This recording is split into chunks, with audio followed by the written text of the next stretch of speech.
सत श्री अकाल। न्यूज़ 18 पंजाब हरियाणा हिमाचल वेख रहे सारे दर्शकों का स्वागत। मैं तुहाडे नाल रजिंदर कौर और बुलेटिन सब तो पहला गल करांगे हरियाणा के बरौदा छोरी जिमनी चोण के लिए, जिस दे लई वोटिंग की प्रक्रिया जारी है। वोटिंग लिए 280 बूथ बनाए गए हैं। कोरोना कालिक बूथों से खास इंतजाम किए गए हैं। बूथ नंबर 151 महिला मतदान केंद्र बनाया गया। 5 बूथों को आदर्श वोटिंग सेंटर बनाया गया। वोटिंग को लैके सुरक्षा के भी पुख्ता इंतजाम किए गए हैं। जिमनी चोण 14 उम्मीदवार किस्मत आजमा रहे हैं। 20 पिंडा के बूथ अति संवेदनशील ऐलाने गए हैं। कोरोना काल वोटर्स जड़े ने घर तो बाहर निकलन और वोटिंग लिए पहुंचन, यह भी चुनौती प्रशासन के सामने लोगों को घर तो बाहर निकालना। और फिलहाल वोटिंग की प्रक्रिया जड़ी है 7 बजे तो शुरू हो गई है। शाम 6 बजे तक वोटिंग जारी रहेगी। और सीधा रुक कर दिया बरौदा दा, मेरे सहयोगी नितिन अंतिल इस वक्त जुड़ चुके हैं। नितिन, तकरीबन 8 बज रहे हैं और अब क्या तस्वीरें बरौदा में नजर आ रही है? कोरोना काल में क्या लोग अपने घरों से बाहर निकलकर वोटिंग के लिए पहुंच रहे हैं? क्या कुछ इंतजाम किए गए हैं? जी बिल्कुल, मैं आपको बता दूं, जिस तरह से बरौदा की अगर बात कर लें और हमारी मौजूदगी जो भैंसवाल गांव में है और बूथ नंबर ये 200 है, जहां पर लोगों में रुझान देखने को मिल रहा है।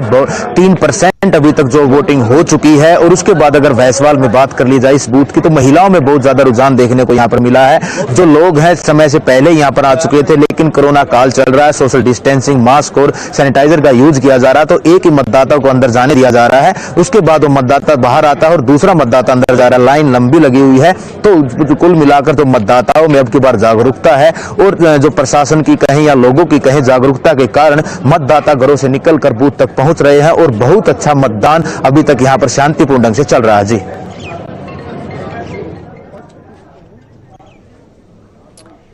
ठीक नितिन, कुछ खास तस्वीरें और, क्योंकि अब हमेशा कांग्रेस का गढ़ है पिछले कई सालों से, पिछले कई चुनावों से यहां पर कांग्रेस की जीत रही है और हुड्डा का गढ़ माना जाता रहा। लेकिन बीजेपी की पूरी कोशिश इस बार सेंध लगाई जा सके।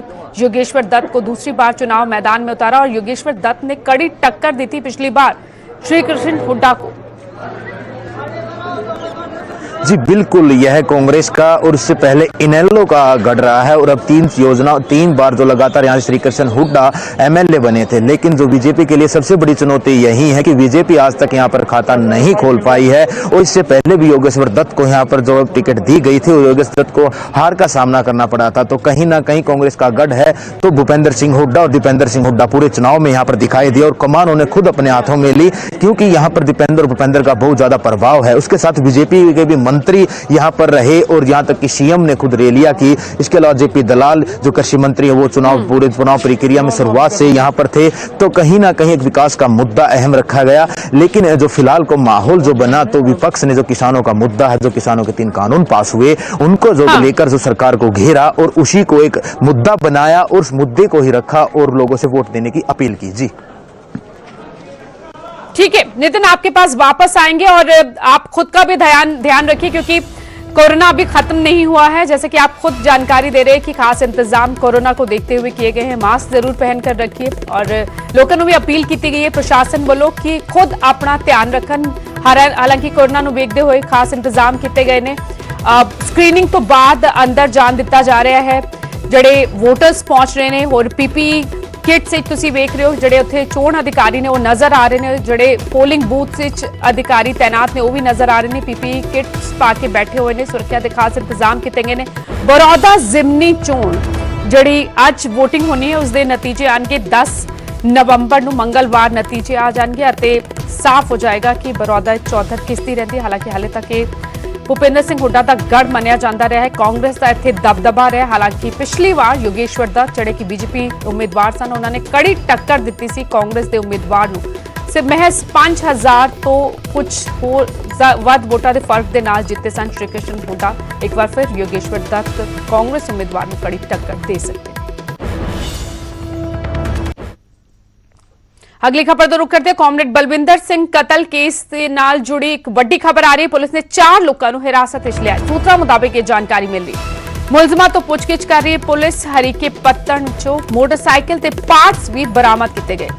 वारदात वेले इस्तेमाल की गई सी मोटरसाइकिल सूत्रों मुताबिक ये खबर मिल रही कुछ भी कहण तो हालांकि पुलिस जड़ी है वो कतरा रही है। तो अंदाजे कि कॉमरेड बलविंदर सिंह का 16 अक्तूबर ਨੂੰ ਗੋਲੀਆਂ ਮਾਰ ਕੇ ਕਤਲ ਕਰ ਦਿੱਤਾ ਗਿਆ ਸੀ। ਉਹਨਾਂ ਦੇ ਘਰ ਵਿੱਚ ਦੋ ਹਮਲਾਵਰ ਬਾਈਕ ਸਵਾਰ ਦੋ ਨਕਾਬਪੋਸ਼ ਪਹੁੰਚੇ ਸਨ ਜਿਨ੍ਹਾਂ ਨੇ कॉमरेड बलविंदर सिंह का कतल करता सी ਅਤੇ इस मामले जांच ਲਈ एसआईटी का गठन किया गया सी। खबर मिल रही है कि 4 लोगों को हिरासत में लिया गया है। पुलिस पुछगिछ कर रही है ਅਤੇ मोटरसाइकिल के पार्ट्स भी बरामद किए गए ने। सूत्रों मुताबिक ये जानकारी मिल रही है क्योंकि इस पूरे मामले च पुलिस फिलहाल कुछ भी कहण तो बच रही है।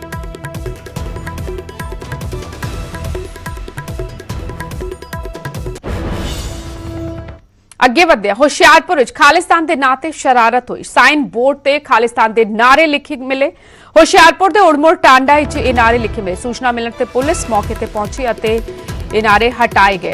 ਖਾਲਿਸਤਾਨ ਪੱਖੀ ਨਾਰੇ ਲਿਖੇ ਮਿਲੇ। ਇਹ ਸਾਈਨ ਬੋਰਡ ਤਸਵੀਰਾਂ 'ਚ ਵੇਖ ਸਕਦੇ ਹੋ। ਹਾਲਾਂਕਿ ਜਦੋਂ ਪੁਲਿਸ ਨੂੰ ਖਬਰ ਮਿਲੀ ਹੁਸ਼ਿਆਰਪੁਰ ਦੇ ਉੜਮੁੜ ਟਾਂਡਾ ਦੀਆਂ ਇਹ ਤਸਵੀਰਾਂ ਨੇ ਜਿੱਥੇ ਸਾਈਨ ਬੋਰਡ ਤੇ ਖਾਲਿਸਤਾਨ ਪੱਖੀ ਨਾਰੇ ਲਿਖੇ ਮਿਲੇ। ਉਸ ਤੋਂ ਬਾਅਦ ਪੁਲਿਸ ਮੌਕੇ ਤੇ ਪਹੁੰਚੀ ਅਤੇ ਇਹ ਨਾਰੇ ਉੱਥੋਂ ਹਟਾਏ ਗਏ।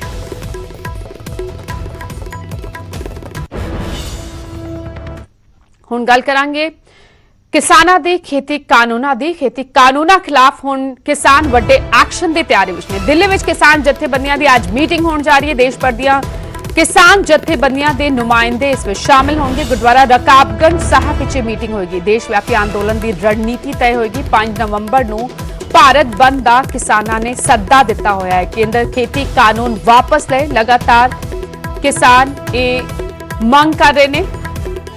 रवि मिश्रा दिल्ली तो मेरे सहयोगी ज्यादा जानकारी के नाल जुड़ चुके हैं। रवि, कितने किसान संगठनों के लोग यहाँ पहुंच रहे हैं दिल्ली में? किस वक्त मीटिंग होनी है? जी बिल्कुल राजेंद्र, बता देना चाहूंगा कि दिल्ली के रकाबगंज गुरुद्वारे में आज ये बैठक होने वाली है।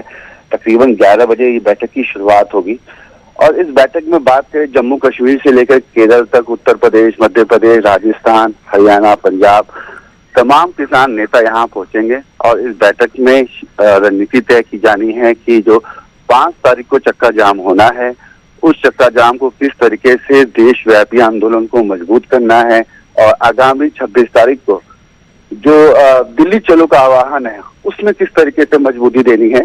तो तमाम बड़े नेता यहाँ पहुंचेंगे। बात करें उत्तर प्रदेश की तो हरपाल चौधरी हैं और हरियाणा की बात करें तो स्वामी इंद्र सेवा सिंह, जसबीर सिंह भट्टी, तो तमाम देखिए हर तरीके के नेता यहाँ पहुंचेंगे, संगठन के नेता यहाँ पहुंचेंगे और जिस मजबूती के साथ इस प्रोटेस्ट को वो लोग चाहते हैं कि आने वाले समय में उसी के समन्वय में ये बैठक है और काफी महत्वपूर्ण बैठक है। 4 बजे दिल्ली के जंतर मंतर पे एक प्रेस वार्ता होनी है। इस बैठक में क्या रणनीति तय की गई, क्या रूपरेखा दी गई, इसकी जानकारी दी जाएगी। शुक्रिया रवि, इस खबर पर नजर बना के रखें, आपके पास अपडेट के लिए आएंगे। किसान जथेबंदियां आज दिल्ली में जुट रही ने। देश भर दियां किसान जथेबंदियां दे नुमाइंदे आज दिल्ली पहुंच रहे हैं। गुरुद्वारा रकाबगंज साहब विच मीटिंग होएगी पहला, उस तो बाद शाम 4 बजे प्रेस कॉन्फ्रेंस होएगी और जानकारी दी जाएगी कि की रणनीति उलीकी गई है। केंद्र के खेती कानूनों खिलाफ लगातार किसान प्रदर्शन कर रहे हैं। 5 नवंबर ਨੂੰ भारत बंद ਦਾ ਸੱਦਾ ਦਿੱਤਾ ਗਿਆ ਅਤੇ ਉਸ ਤੋਂ ਪਹਿਲਾਂ ਕਿਸਾਨ ਜਥੇਬੰਦੀਆਂ ਦੀ ਇਹ ਅਹਿਮ ਮੀਟਿੰਗ ਦਿੱਲੀ ਵਿੱਚ।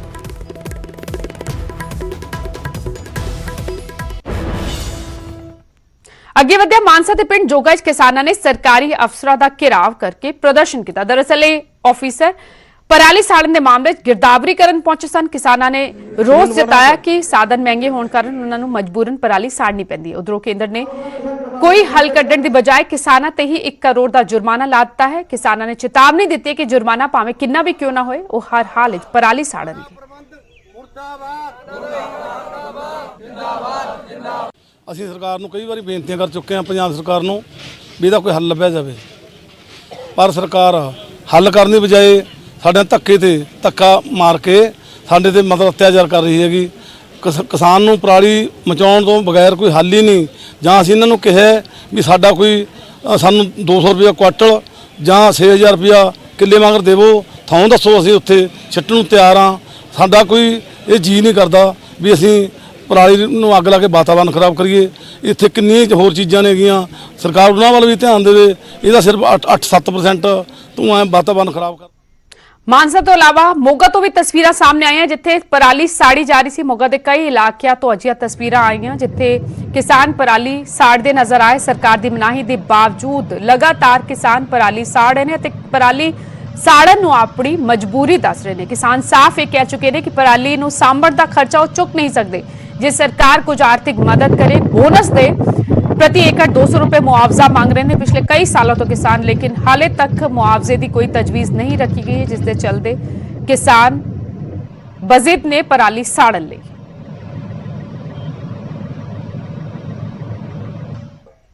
लेकिन मोगा ਦਾ ਵੀ ਇੱਕ ਅਜਿਹਾ ਪਿੰਡ ਵੀ ਹੈ ਜਿੱਥੇ ਪਰਾਲੀ ਨਾ ਚਲਾਉਣ ਵਾਲੇ ਨੂੰ 500 ਰੁਪਏ ਪ੍ਰਤੀ ਏਕੜ ਪੰਚਾਇਤ ਵੱਲੋਂ ਦਿੱਤਾ ਜਾਏਗਾ। ਨਿਹਾਲ ਸਿੰਘ ਵਾਲਾ ਸੂਬੇ ਦਾ ਅਜਿਹਾ ਇੱਕ ਪਿੰਡ ਹੈ ਜਿਹੜਾ ਪ੍ਰਦੂਸ਼ਣ ਮੁਕਤ ਹੈ ਅਤੇ 2 ਵਾਰ ਰਾਸ਼ਟਰੀ ਇਨਾਮ ਨਾਲ ਸਨਮਾਨਿਤ ਹੋ ਚੁੱਕਿਆ ਹੈ।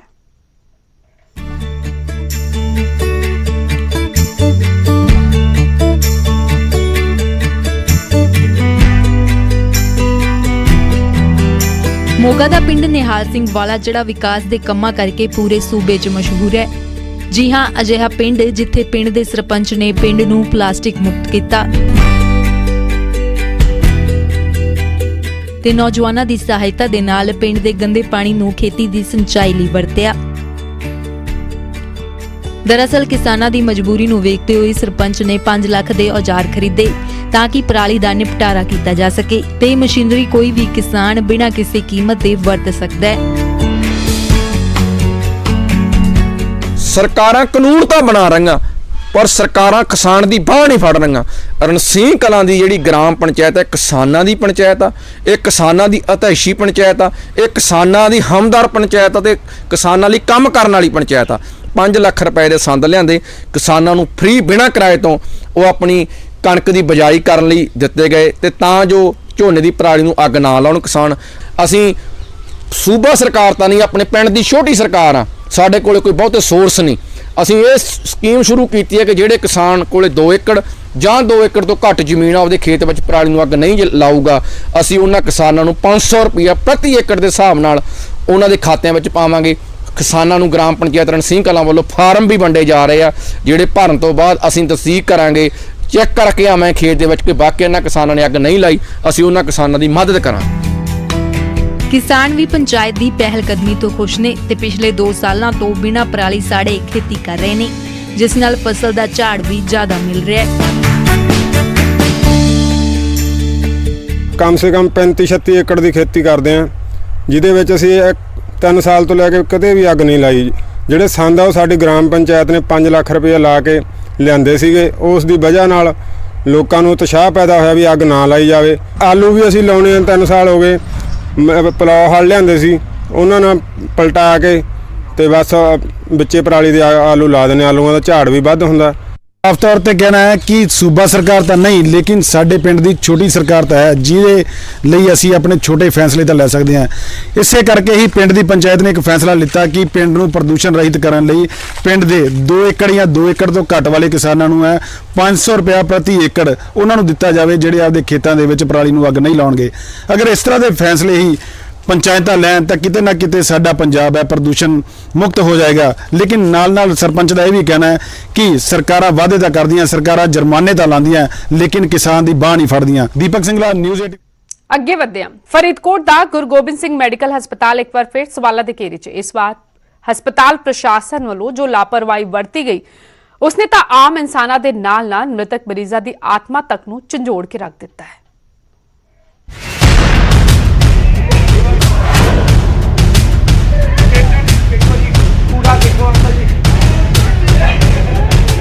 ਲਾਸ਼ ਦੀ ਬੇਕਦਰੀ, ਗੰਦਗੀ ਤੇ ਮੈਡੀਕਲ ਕੂੜਾ ਕਰਕਟ ਦੇ ਢੇਰ, ਵਿਰਲਾਪ ਕਰਦੇ ਪਰਿਵਾਰਕ ਮੈਂਬਰ। ਤਸਵੀਰਾਂ ਫਰੀਦਕੋਟ ਦੇ ਗੁਰੂ ਗੋਬਿੰਦ ਸਿੰਘ ਮੈਡੀਕਲ ਹਸਪਤਾਲ ਦੀਆਂ ਨੇ, ਜਿੱਥੇ ਇੱਕ ਲਾਸ਼ ਦੀ ਬੇਕਦਰੀ ਹੋਈ ਹੈ। ਬੇਕਦਰੀ ਵੀ ਇਸ ਹੱਦ ਤੱਕ ਕਿ ਜਿਉਂਦੇ ਜਾਗਦੇ ਇਨਸਾਨਾਂ ਦੇ ਨਾਲ ਮਰੇ ਲੋਕਾਂ ਦੀ ਆਤਮਾ ਵੀ ਤੜਫ ਉੱਠੇ। ਪੂਰਾ ਮਾਮਲਾ ਵੀ ਦੱਸਾਂਗੇ, ਪਰ ਪਹਿਲਾਂ ਤੁਸੀਂ ਹਸਪਤਾਲ ਪ੍ਰਸ਼ਾਸਨ ਦੀ ਇਸ ਲਾਪਰਵਾਹ ਤੇ ਮਰ ਚੁੱਕੀ ਅੰਤਰਾਤਮਾ ਦਾ ਨਜ਼ਾਰਾ ਦੇਖ ਲਓ।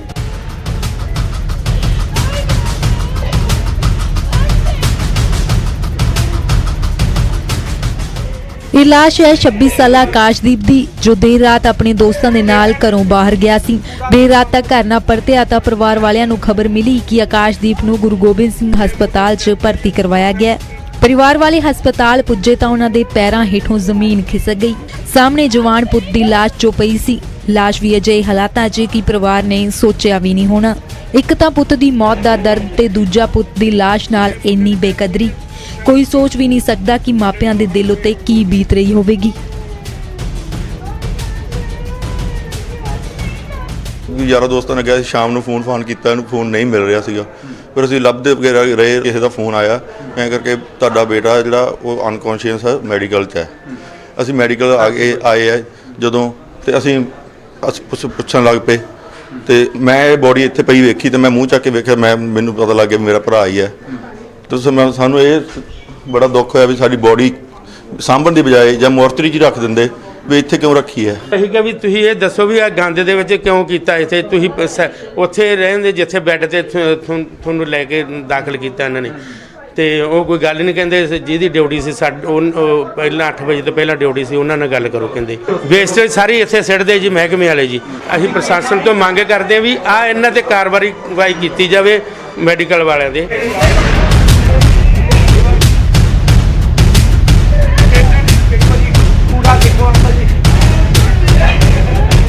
जिस कमरे च आकाशदीप की लाश रखी गई उसनूं कूड़े करकट लई वरतिया जांदा है। इत्थे मैडिकल वेस्टेज सुट्टी जांदी है ते जिस चादर नाल आकाशदीप की लाश नूं ढकिया गया उस नाल शायद हस्पताल दा कूड़ा करकट ढोया जांदा है। खैर मीडिया जरिए लाश की हुई बेकदरी की खबर मैडिकल सुपरिटेंडेंट साहब तक पुज गई है ते जनाब जल्द कार्रवाई का भरोसा भी दे रहे हैं। डेड बॉडी की रिस्पैक्ट रखनी अटमोस्ट जरूरी है, बहुत जरूरी है किसी डेड बॉडी की रिस्पैक्ट करनी। जे किसी ने की है वो बनती कार्रवाई पूरी होएगी। ये इन्फॉर्मेशन तुसीं मैनूं दे रहे हो है, मैं इसकी हुणे संज्ञान लैके हुणे कार्रवाई करदा क्योंकि वो जो डॉक्टर कंसर्न से वो एक्सप्लेनेशन कॉल कर दें या जो स्टाफ वो एक्सप्लेनेशन कॉल कर दें। कार्रवाई कदों ते किस खिलाफ होवेगी इसका इंतजार है। हस्पताल प्रशासन की इस लापरवाही ने सिर्फ देखण वालियां दी आत्मा नूं नहीं झंजोड़िया, सगों इस सरकारी हस्पताल दीयां उपलब्धियां च एक होर मैडल भी जोड़िया। फरीदकोट तो नरेश सेठी, न्यूज़ 18। एक ब्रेक तो बाद तुहाडा स्वागत है। गल करांगे मौसम दे मिजाज दी। पहाड़ां 'च ठंड ने दस्तक दे दित्ती है। हिमाचल प्रदेश के खूबसूरत हिल स्टेशन मनाली के आस पास के इलाकों च सीजन की पहली बर्फबारी हो रही है, जिस नाल तापमान में काफ़ी गिरावट दर्ज की गई। सैलानी बर्फबारी का आनंद माणते नजर आए। मनाली लागे उच्चियां पहाड़ियां सने लाहौल स्पीति च भी बर्फबारी हुई। बर्फबारी कारण सड़की आवाजाही प्रभावित रही।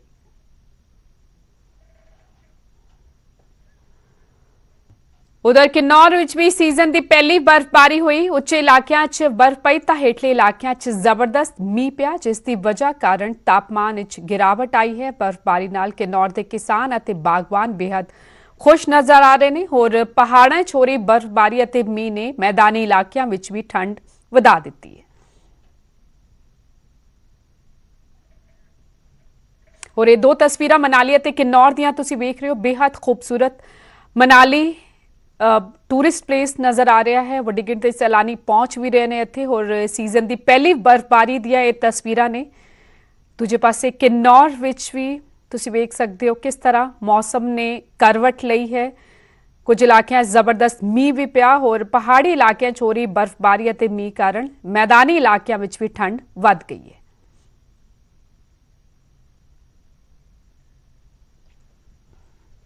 कल श्री गुरु रामदास जी का प्रकाश पुरब से जड़ा कि बड़ी श्रद्धा भावना नाल मनाया गया। रात वेले दरबार साहब विच रंगीन आतिशबाजी हुई। इस तो पहला दिन पर धार्मिक प्रोग्राम चले अते वड्डी गिणती विच संगत दरबार साहब पहुंच के नतमस्तक।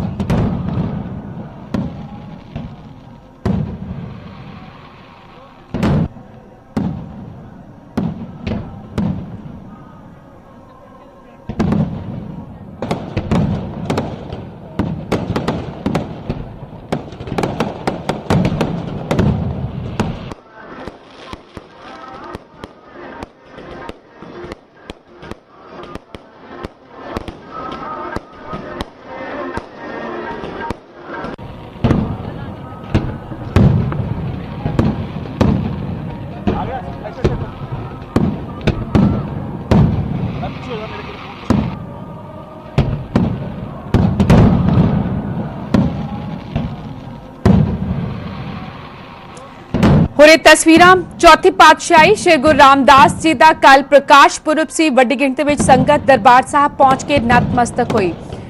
ਅੰਮ੍ਰਿਤਸਰ ਦੇ ਬਾਨੀ ਚੌਥੀ ਪਾਤਸ਼ਾਹੀ ਗੁਰੂ ਰਾਮਦਾਸ ਜੀ ਦੇ ਪ੍ਰਕਾਸ਼ ਪੁਰਬ ਮੌਕੇ ਹਰ ਸਾਲ ਦੇਸ਼ ਵਿਦੇਸ਼ ਤੋਂ ਵੱਡੀ ਗਿਣਤੀ ਵਿੱਚ ਸੰਗਤ ਜਿਹੜੀ ਹੈ ਉਹ ਅੰਮ੍ਰਿਤਸਰ ਨਤਮਸਤਕ ਹੋਣ ਦਰਬਾਰ ਸਾਹਿਬ ਨਤਮਸਤਕ ਹੋਣ ਪਹੁੰਚਦੀ ਹੈ। ਇਸ ਵਾਰ कोरोना कारण हालांकि पिछले कई महीनों तो माहौल बदलिया होया सी, लेकिन कल एक बार फिर हुम हुमा के संगत पहुंची अते नतमस्तक हुई। और बेहद खूबसूरत आतिशबाजी हुई कल शाम नूं। कल शाम ਦੀਆਂ तस्वीरां उस तो पहला पूरा दिन हज़ारां दी गिणती विच संगत जिहड़ी है हज़ारां दी गिणती विच श्रद्धालु जिहड़े ने ਉਹ पहुंचे हुए सी। दरबार साहब सारा दिन कीर्तन का प्रवाह चलता रहा। सिर्फ दरबार साहब ही नहीं, ਸਾਰੇ ਗੁਰਦੁਆਰਿਆਂ 'ਚ ਗੁਰੂ ਰਾਮਦਾਸ ਜੀ ਦਾ ਪ੍ਰਕਾਸ਼ ਪੁਰਬ ਪੂਰੇ ਹੀ ਉਤਸ਼ਾਹ ਤੇ ਸ਼ਰਧਾ ਦੇ ਨਾਲ ਮਨਾਇਆ ਗਿਆ। ਗੁਰੂ ਘਰਾਂ 'ਚ ਪਹੁੰਚ ਕੇ ਸੰਗਤ ਨਤਮਸਤਕ ਹੋਈ। और ਕਿਉਂਕਿ ਚੌਥੀ ਪਾਤਸ਼ਾਹੀ ਨੇ ਹੀ ਅੰਮ੍ਰਿਤਸਰ ਸ਼ਹਿਰ ਵਸਾਇਆ और ਉਹਨਾਂ ਦੇ ਪ੍ਰਕਾਸ਼ ਪੁਰਬ ਮੌਕੇ ਹਰ ਸਾਲ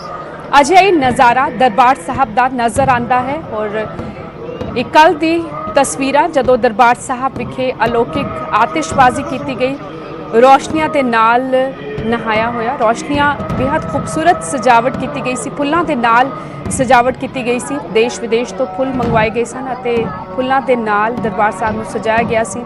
दिन भर हज़ारां ਦੀ ਗਿਣਤੀ ਵਿੱਚ ਸ਼ਰਧਾਲੂ ਪਹੁੰਚਦੇ ਰਹੇ, ਨਤਮਸਤਕ ਹੁੰਦੇ ਰਹੇ ਅਤੇ ਸ਼ਾਮ ਨੂੰ ਮਨਮੋਹਕ ਆਤਿਸ਼ਬਾਜ਼ੀ ਕੀਤੀ ਗਈ। ਇਹ ਆਤਿਸ਼ਬਾਜ਼ੀ ਦੀਆਂ ਤਸਵੀਰਾਂ ਨੇ ਕੱਲ ਦੇਰ ਸ਼ਾਮ ਜਦੋਂ ਆਤਿਸ਼ਬਾਜ਼ੀ ਹੋਈ। और कुछ अजिहा ही नज़ारा दिवाली ਵਿੱਚ भी ਵੇਖਣ ਨੂੰ ਮਿਲਦਾ ਹੈ। ਅੰਮ੍ਰਿਤਸਰ ਦਰਬਾਰ ਸਾਹਿਬ ਵਿਖੇ ਇੱਕ ਗੁਰੂ ਰਾਮਦਾਸ ਜੀ ਦੇ ਪ੍ਰਕਾਸ਼ ਪੁਰਬ ਮੌਕੇ ਅਤੇ ਦੀਵਾਲੀ ਦੇ ਮੌਕੇ ਮਨਮੋਹਕ ਆਤਿਸ਼ਬਾਜ਼ੀ ਕੀਤੀ ਜਾਂਦੀ ਹੈ। और ਲੰਬੇ ਸਮੇਂ ਬਾਅਦ ਅਜਿਹੀਆਂ ਤਸਵੀਰਾਂ ਦਰਬਾਰ ਸਾਹਿਬ ਤੋਂ ਸਾਹਮਣੇ ਆਈਆਂ। ਮਾਰਚ ਦੇ ਮਹੀਨੇ ਕੋਰੋਨਾ ਦੇ ਚਲਦੇ ਲੌਕਡਾਊਨ ਹੋ ਗਿਆ, ਉਸ ਤੋਂ ਬਾਅਦ ਲੰਬੇ ਸਮੇਂ ਤੱਕ ਗੁਰੂ ਘਰ ਬੰਦ ਰਹੇ, ਸੰਗਤ ਨਹੀਂ ਪਹੁੰਚ ਪਾਉਂਦੀ ਸੀ, ਸ਼ਰਧਾਲੂ ਨਹੀਂ ਪਹੁੰਚ ਪਾਉਂਦੇ ਸਨ। ਹੁਣ ਜਦੋਂ ਅਨਲੌਕ ਦੇ ਦੌਰ ਵਿੱਚ ਅਸੀਂ ਚੱਲ ਰਹੇ ਹਾਂ, ਕੱਲ किस कदर संगत उमड़ी, श्रद्धालु उमड़े, दरबार साहब नतमस्तक होने पहुंचे, तस्वीरें साफ बयान कर। इस बुलेटिन फिलहाल नहीं, मैनू दो इजाजत, धन्यवाद।